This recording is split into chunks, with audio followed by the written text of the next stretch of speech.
भारत जोड़ो यात्रा में सबसे बड़ा मुद्दा बेरोजगारी थी। युवा आते थे, मैं पूछता था क्या करते हो? राहुल जी बीटेक हूं, एमबीए किया, मेडिसिन पढ़ी, कंप्यूटर प्रोग्रामर हूं। क्या करते हो? कुछ नहीं, रोजगार नहीं है।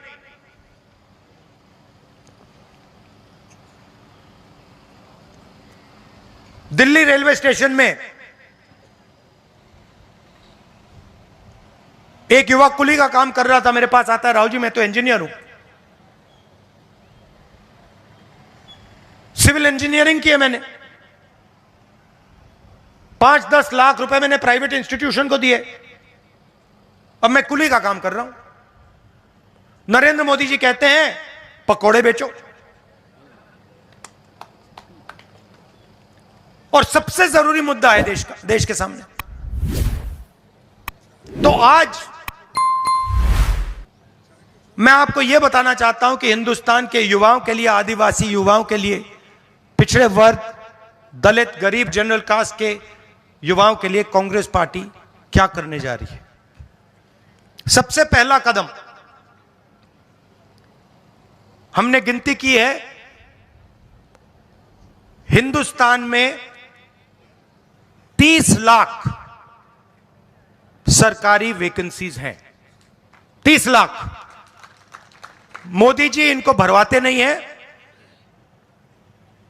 बीजेपी इनको भरती नहीं है।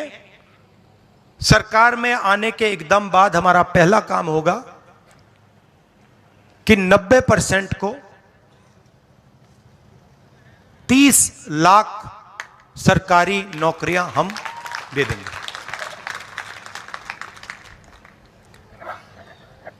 दूसरा ऐतिहासिक काम,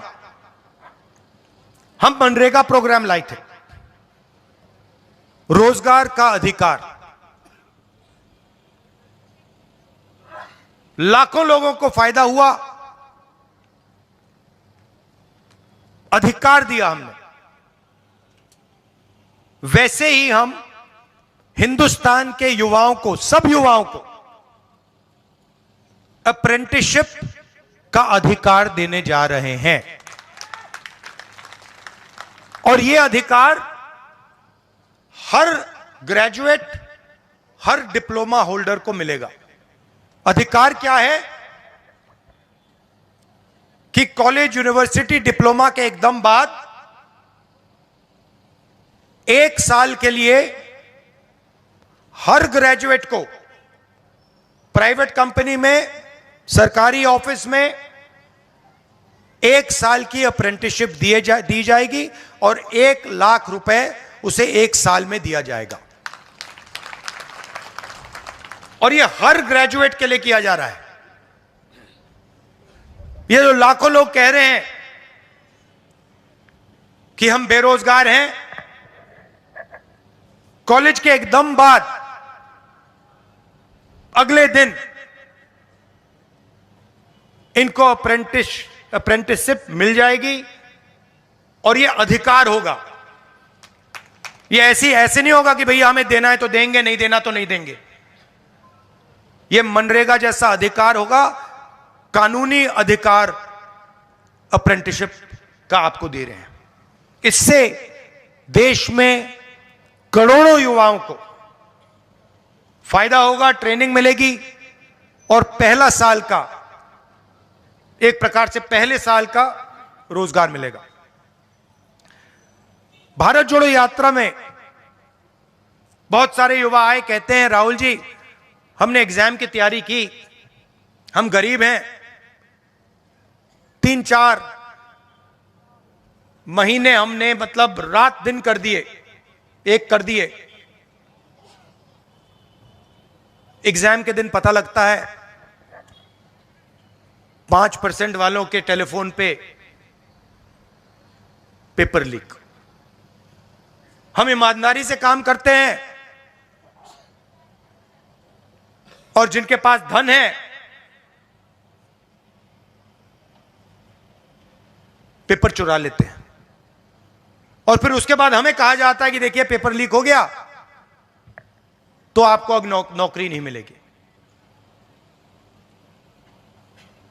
पुलिस की भर्ती में होता है, पटवारी, सब भर्तियों में होता है। तो हम एक नया कानून लाएंगे,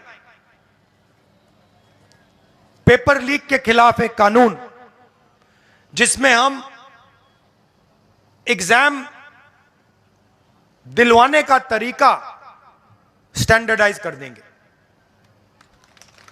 कि एग्जाम होगा तो ये जो आउटसोर्सिंग होती है, प्राइवेट कंपनी को पकड़ा दिया जाता है, ये आउटसोर्सिंग नहीं होगी। एग्जाम सरकारी संस्था करेगी और इस प्रकार से करेगी, और अगर इस प्रकार से नहीं किया और अगर पेपर लीक हो गया तो फिर कानूनी कार्रवाई ऐसी होगी कि दूसरी बार नहीं होने वाला है।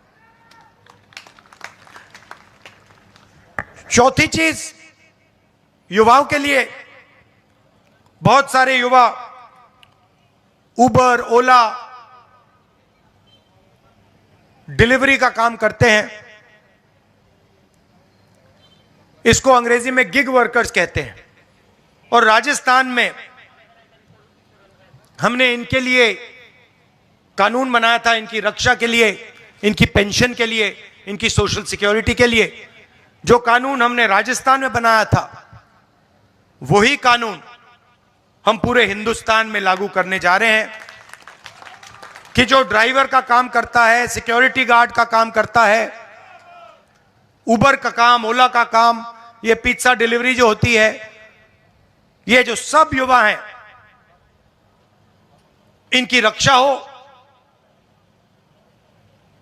इनका एक प्रकार से पेंशन हो, सोशल सिक्योरिटी हो, और इनको एक दिन में सड़क पे ना करा जा सके।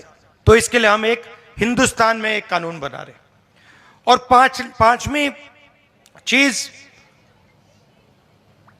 यह भी ऐतिहासिक चीज,